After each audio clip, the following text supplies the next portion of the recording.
Ito yung ito yung resorts na pinuntahan namin noon at I'm sorry na yeah. This is Pearl of the Orient. Yeah. Ito yung napakagandang beach dito sa lugar na ito. Yes. Yeah.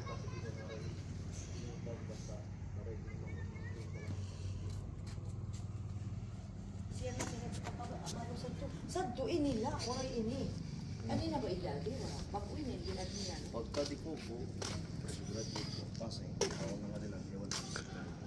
So ikaw yung manager dito ngayon o? Oh, Pearl of the Orient. So ano pa to? Open pa rin to? Open pa rin po. Saya na po dire po. Abridon Amores to tungod sing yeah. Damo na kawa kay nga. So an Amon Cottage tapos hotel open pa. So kung magkanhi din pag pumunta rito, magdala lang ng pagkain. Yes po, darala po kang pagkain. Yeah. Waray na po ito ng Corkage.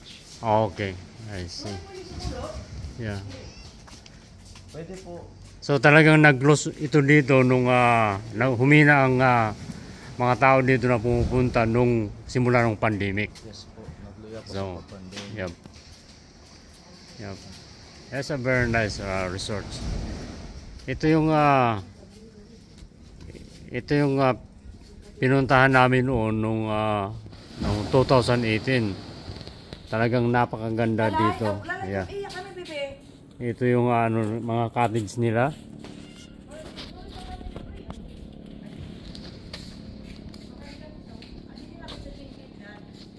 Yeah, ito yung mga cottage nila. At saka ito yung pinaka hotel nila. Yan. Kaya kung naghahanap kayo ng resort dito sa Dangkalan, Northern Samar, hanapin nyo lang ang itong beach na ito, isa na Pearl Orient.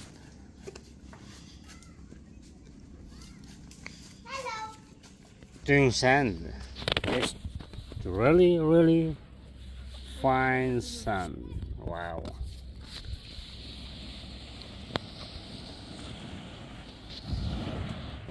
And here is the queen.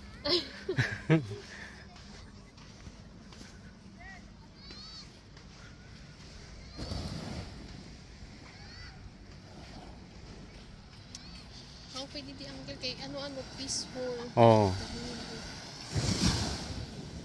Kung dinig ka mo kanina nag-cut. Picture ka.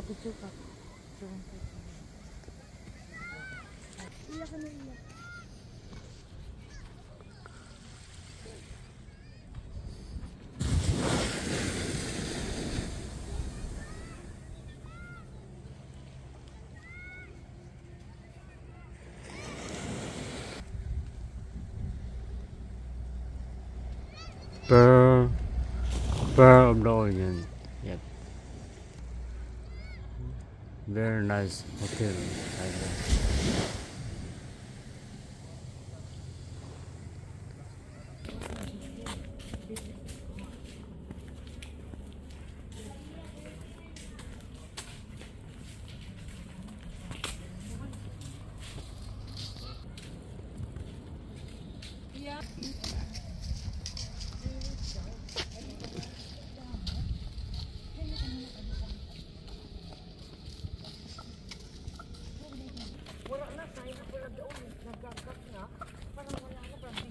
I fall in love in this place. I really do. I fall in love in this place the first time. Yeah. Tapos kasi itong adlaw-adlaw nakadi kami sa anak. Ay gusto lang niya mag-lounge doon kay ang tubig kaupal. Kasi wala ba si imo, ma'am?